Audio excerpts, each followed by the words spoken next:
Seja bem-vindo, seja bem-vinda a mais um Saúde e Produtividade. E é isso aí, depois de um ano de programa, você viu que a abertura tá nova. Tem muita coisa nova, só apresentador que continua velho, mas a novidade que a gente tem aqui também é a mudança numa norma regulamentadora sobre saúde e segurança do trabalho. E isso vai impactar a tua empresa e a sua conduta profissional. Muito importante esse tema, e aí o SESI está trazendo em primeira mão com um time de especialistas.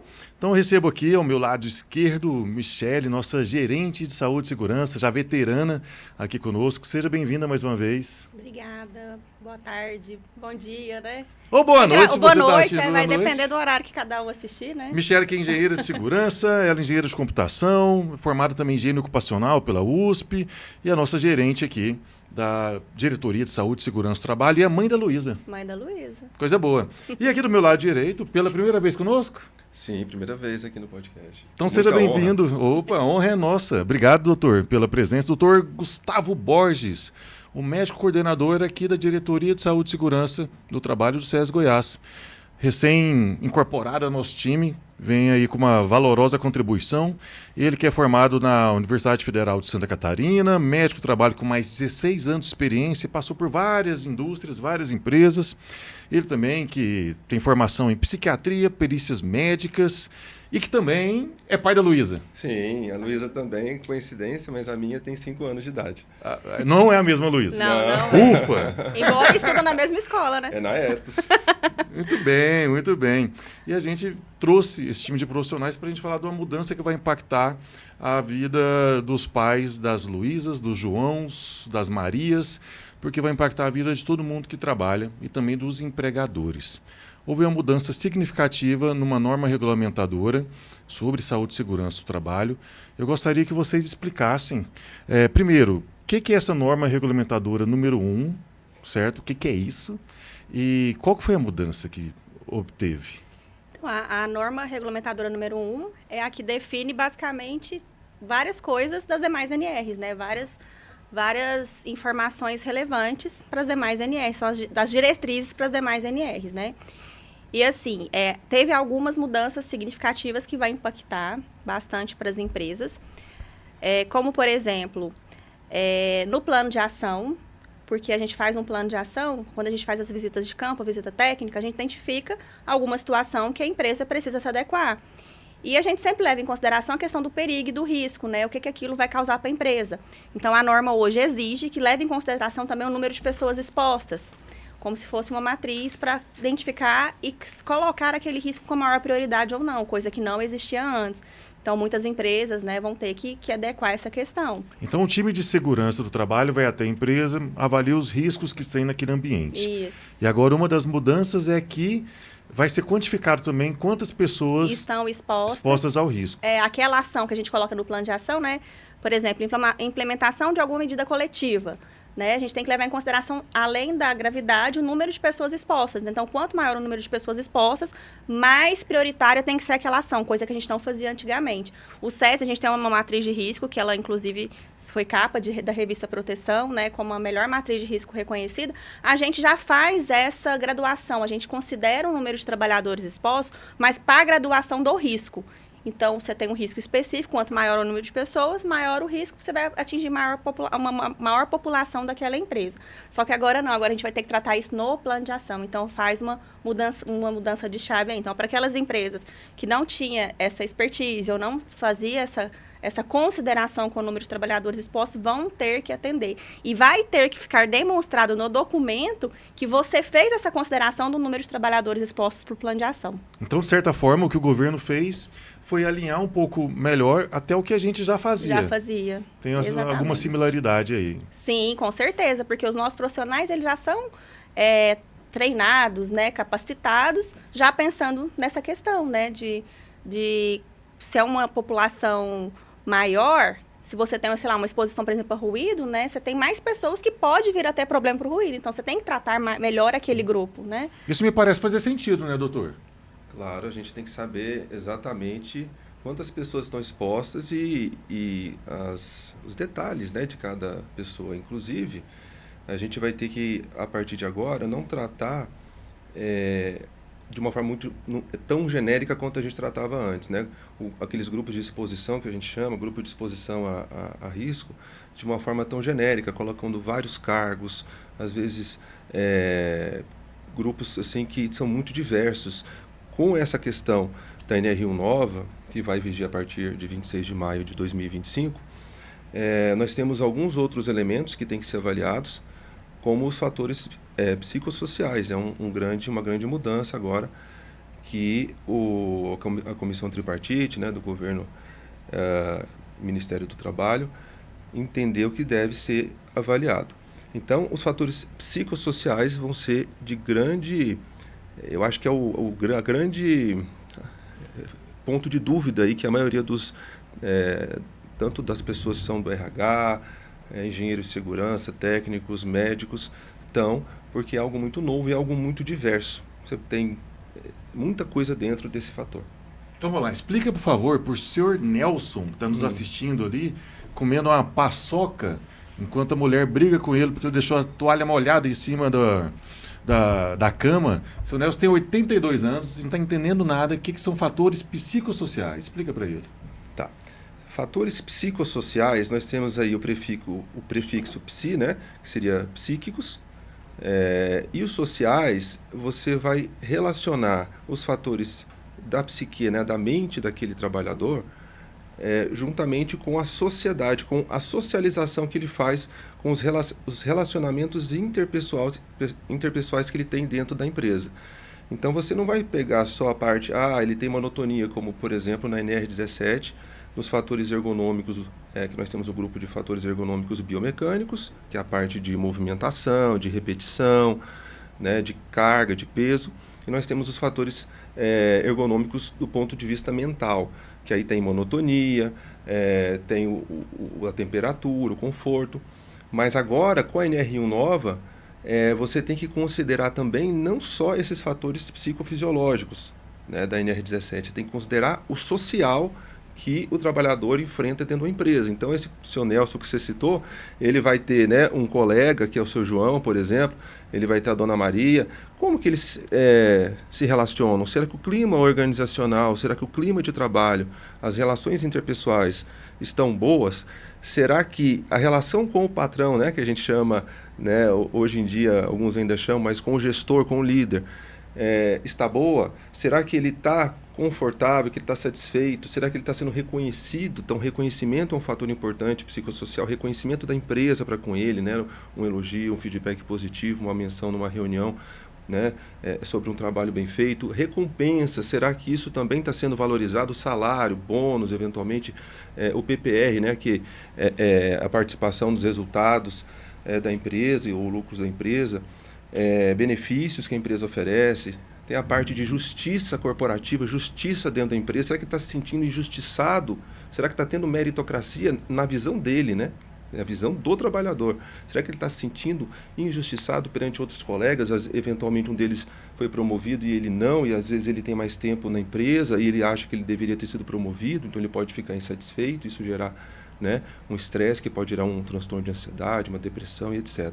Então, tem vários pontos que agora nós vamos ter que ampliar com essa nova NR1, as análises que ficaram bem mais individualizadas e mais profundas. E você citou aí, por fim, na sua fala, depressão, ansiedade. Então, as doenças oriundas, né, da mente, da cognição, doenças oriundas da emoção, por assim dizer, também entram nesse fator de risco? Na verdade, os fatores de risco, eles são aquilo que vai gerar o estresse mental, o estresse psicológico no trabalhador. Só que o que é o gatilho para esses transtornos mentais?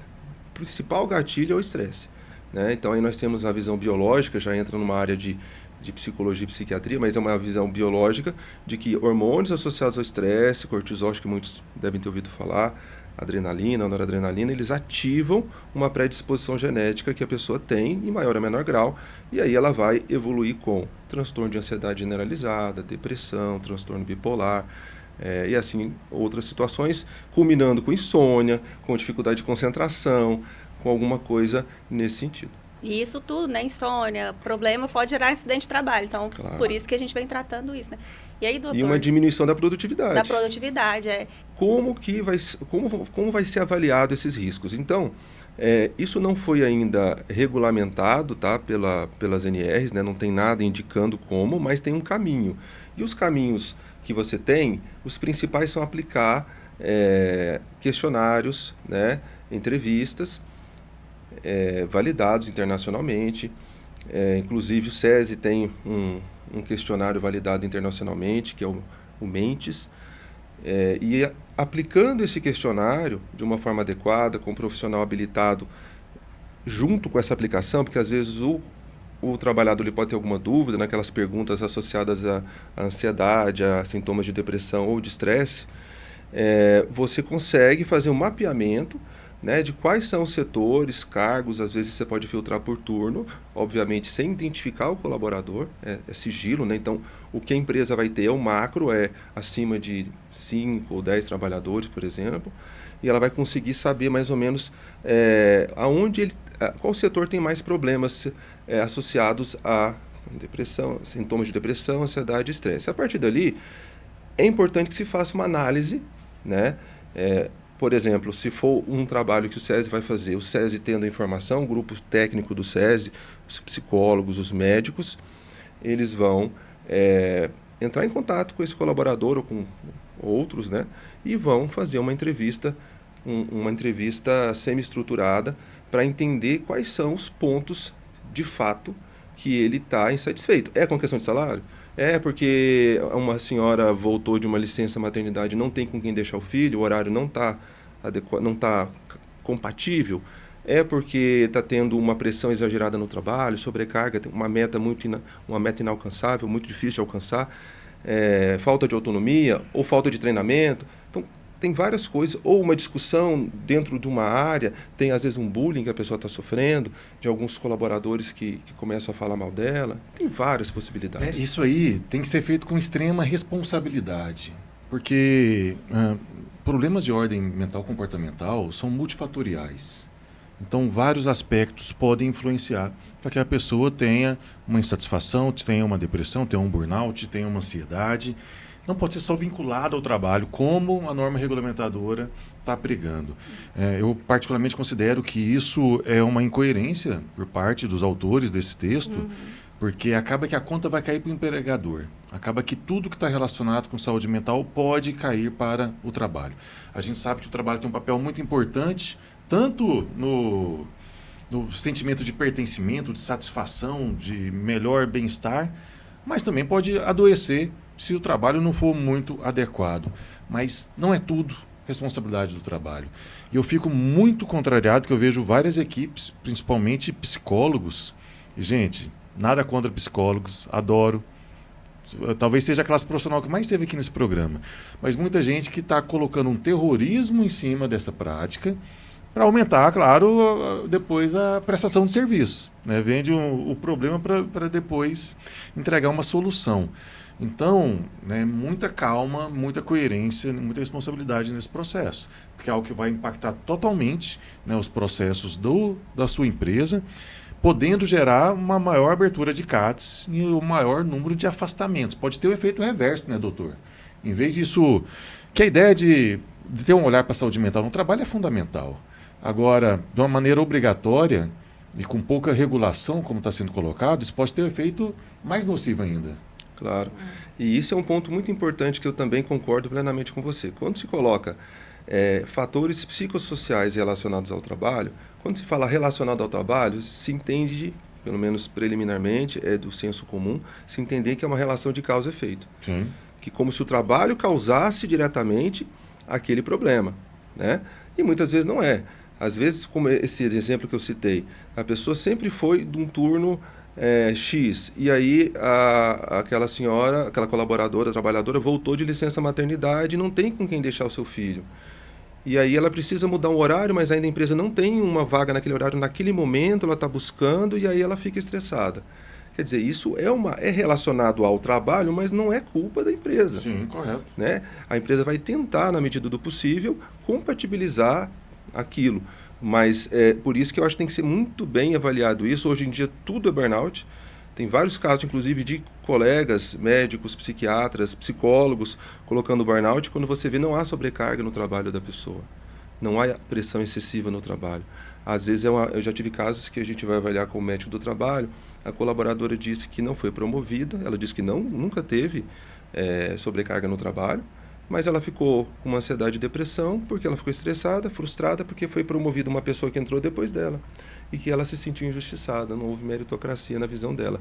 Claramente ela falou isso, eu perguntei várias vezes, teve alguma sobrecarga? Não, estou trabalhando no mesmo horário, bato ponto, né, registro meu ponto. Quer dizer, então, se você não investigar direito, até colegas que às vezes não são muito afeitos à área de medicina ocupacional e perícia médica, estão colocando tudo como burnout. Isso é muito crítico para as empresas. É muito grave. A conta quem paga no final é você, toda a população. Porque, claro, isso vai aumentar o custo das empresas, a empresa vai repassar para os produtos e serviços, no final é a gente que paga a conta, não tem almoço grátis.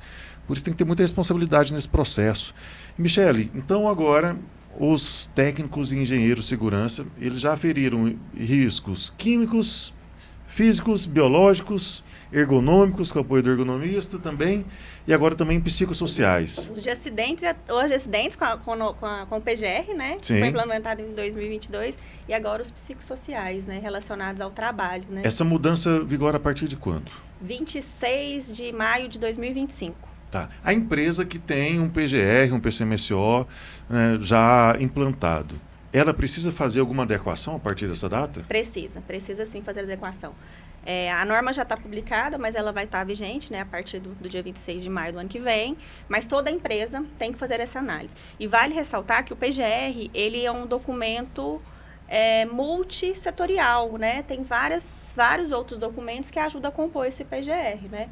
Quando a gente fala dessa questão dos fatores psicossociais reconhecidos pelo engenheiro, pelo técnico de segurança, gera na gente uma insegurança, porque nós somos da área exata, né, nós não somos da área ciências biológicas, né, da área da biologia, e é muito difícil, né, a gente ter essa noção, né, da onde que tem aquele risco, o gerador daquele risco é relacionado ao trabalho ou não. Então, por isso a gente tem que cada vez mais capacitar nossas equipes e pensar em ferramentas para complementar, né, e para a gente conseguir atender a NR1. Inclusive, a gente já tem um grupo de estudo técnico aqui no DR Goiás e também no nacional. Então, a gente tem um grupo técnico nosso nacional, a gente também tem o regional, para discutir que nós temos os médicos, engenheiros, técnicos de segurança, para ver qual que é a melhor opção para a gente poder atender a empresa. E a gente já faz reuniões sobre isso para ver as ferramentas. Porque a gente não vai conseguir mais fazer o PGR às vezes, igual a gente vai lá, faz levantamento, eu vejo ali, por exemplo, um produto químico, olho a ficha ali de segurança e sei que ele está exposto, né? Então, eu vou ter mais outras ferramentas, vou ter mais esse cuidado e vou ter que discutir, por exemplo, com o médico, com o psicólogo, para poder chegar a uma conclusão, igual eu falei inicialmente, para não ser injusto com a empresa e nem omitir a saúde do trabalhador. E isso que eu acho importante do trabalho do SESI, porque a gente atua com uma equipe diversa, né? De várias especialidades. Então, a gente tem médicos, a gente tem engenheiros, tem técnicos, temos psicólogos, temos psiquiatras. Então, a gente consegue fazer um trabalho global, né, multidisciplinar em cima disso.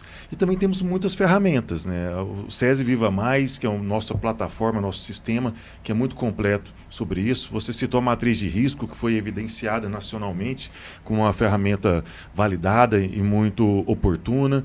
A gente tem o Mentes 360, anunciado também aqui pelo Dr. Gustavo Borges. Tem o ASH, que é a avaliação de saúde e segurança do trabalhador da indústria. E várias outras ferramentas que a gente vai incorporando. E eu acho que com isso, doutor, o SESI se mostra uma solução muito mais segura para o empresário. Porque o empresário conta, então, com todo esse arcabouço de possibilidades para resolver o problema dele. E o SESI se mostra novamente na vanguarda sempre do conhecimento, né, e da tecnologia. E aí nós estamos, né, só para anunciar em primeira mão, estamos finalizando aí um programa, né, uma ferramenta importante para que as empresas possam fazer esse tipo de avaliação com responsabilidade, com profissionais capacitados, multiprofissionais, né, multiprofissional inclusive, com psicólogo, médico, engenheiro de segurança, técnico de segurança. E aí a gente espera poder já, em breve, oferecer isso para as empresas. E é importante, assim, ressaltar que a norma NR1, a nova, ela traz, assim, muito explícito hoje que tudo que a empresa faz, tudo que ela trata, ela tem que evidenciar. Então, não adianta, às vezes, a empresa só comprar, às vezes, um produto, um programa que ela vai pegar e vai colocar na gaveta e vai revisitar se tiver uma fiscalização ou só daqui a 2 anos, não. Ela vai ter que mensurar, acompanhar, demonstrar e fazer, tipo, um relatório que aquilo está sendo feito, o que está sendo feito. Então, ela vem deixando isso muito claro para a gente também. Então, esse acompanhamento, esse monitoramento contínuo, embora na antiga NR1 isso era implícito, agora não, agora está explícito o que vai ter que ser feito. Então, não adianta só falar que atende. Você vai ter que demonstrar que atende. E que forma que atende, quais são as metodologias e a melhor forma. Acho que a palavra de ordem é responsabilidade e coerência. É uma mudança muito drástica, mudança que pode impactar muito o teu negócio. E a gente não pode cair em muito conto do vigário que está surgindo aí. Eu estava recentemente no Goianar, o maior evento de RH aqui do estado de Goiás, e estava conversando com alguns profissionais, algumas pessoas, e uma empresa veio me propor uma parceria com uma solução miraculosa, que a gente vai apertando um pouquinho, a gente vê que não tem substância, a gente vê que aquilo não se sustenta, que tem muito marketing, mas tem pouca efetividade. Em algum momento eu perguntei, né, depois de muita explanação, tá, então você falou que você consegue atender qualquer número de empresas, qualquer número de trabalhadores de empresa com a sua solução. Como é que você vai atender, então, a empresa com 5 mil colaboradores? Aí deu uma gaguejada, eu tenho uma ferramenta que faz isso, faz aquilo, papapá, e já sai o diagnóstico individual para cada trabalhador. Gente, cuidado! Primeiro que a norma não exige um diagnóstico individual por trabalhador. E se a empresa entra nessa seara, depois ela pode até ficar responsável por ter algum tipo de peso em cima desse processo. Segundo ponto, a empresa vai custear isso para todo mundo? Faz sentido? Ou vamos trabalhar com grupos focais que têm alguma predisposição? Mais um ponto a gente pensar. Terceiro, poxa, como que eles vão ter um diagnóstico? E se é diagnóstico, tem que ter um aval de um profissional feito por uma inteligência artificial. Não faz sentido isso. Mas, se o empresário não está atento, e é normal, porque não é o core business deles, compra gato por lebre. Então, gente, acho que o melhor recado do momento é responsabilidade, coerência. Vamos tratar com quem entende do assunto, segurança do trabalho, de saúde mental, de saúde ocupacional, que vai aparecer um monte de espertalhão no caminho, aflorando o problema, deixando maior do que é e levando, talvez, algumas soluções que não vão resolver o seu problema. Então, muita calma nessa hora, que a gente está propondo algo bem bacana para levar para todas as empresas. E nessa linha de fator psicossocial, doutor, e também Michele, tem uma lei nova, que é a Lei 14.831, que ela certifica empresas sobre saúde mental. Como que essa mudança na NR1 se conecta com essa nova lei? Então, a gente pode ver, né, principalmente depois da Covid, eu acho que quando foi que essa questão do fator de risco psicossocial veio à tona para a maioria das pessoas, né, e para o governo, né, em todas as esferas, federal, estadual, municipais, que aumentou muito, já vinha aumentando, mas aumentou demais o número de pessoas afastadas, né, inclusive pelo INSS, por atestados por motivo de saúde mental, né, por transtornos mentais, ansiedade, depressão e assim vai. Então, eu acho que a Covid foi uma gota d'água grande em cima de uma coisa que já vinha crescendo e deixou mais em evidência para o mundo inteiro, porque não foi só no Brasil, foi no mundo inteiro. Então, a ONU recentemente fez um pacto para a saúde mental e na esteira desse pacto da Organização das Nações Unidas, o governo brasileiro criou recentemente, né, o Congresso, né, aprovou e foi publicado, sancionado pelo presidente, a lei, como você falou, a 14.831, em que ela coloca que se as empresas quiserem um certificado, quiserem se certificar como empresa promotora de saúde mental, elas têm que atender alguns critérios básicos, né? Isso aqui é bem básico mesmo. Critérios como promover saúde mental dentro da empresa, o que já linka com essa exigência nova da NR1 de considerar fatores psicossociais. Então, se eu promovo saúde mental, eu tenho que primeiro mapear, eu tenho que praticamente elas vieram meio casadas, né? Essa alteração da NR1 com essa lei 14.831, porque eu preciso mapear os fatores de risco psicossociais para eu poder saber como que eu vou promover saúde mental na empresa, porque não é só chegar lá e fazer campanha genérica. Eu posso promover assim, mas eu também tenho que ver, às vezes, no setor X, Y, Z, como que eu tenho que atuar de uma forma diferente. Então, implementar programas que sejam assertivos para o que a empresa precisa. Uma empresa da área de telemarketing tem um perfil de fatores de risco psicossociais, e uma empresa mineradora tem um outro perfil bem diferente. Um hospital tem um outro perfil, e assim vai. Elas têm que também, dentro dessa promoção de saúde mental, dar apoio, né, oferecer apoio psicológico e psiquiátrico, às vezes pelo seu plano de saúde, eventualmente, né, apoiando o encaminhamento a um outro, às vezes pelo SUS, ou às vezes um profissional particular. Programas, né, de conscientização, de sensibilização. Agora a gente vê até a questão dos jogos, né, de azar, as apostas esportivas online, como muitos brincam aí, o principal deles aí é o jogo do tigrinho, mas isso também vem na esteira, a dependência de jogos, a dependência psicológica de jogos vem na esteira de, né, problemas psicossociais que vão refletir no trabalho, né? Não está associado ao trabalho, mas vão refletir no trabalho. Então, essa lei, ela veio que a NR1 ela vai fazer um mapeamento, e a lei, ela como se desse um reconhecimento para a empresa que, a partir do mapeamento, vai implementar um plano de ação em várias áreas para poder chegar nessa certificação.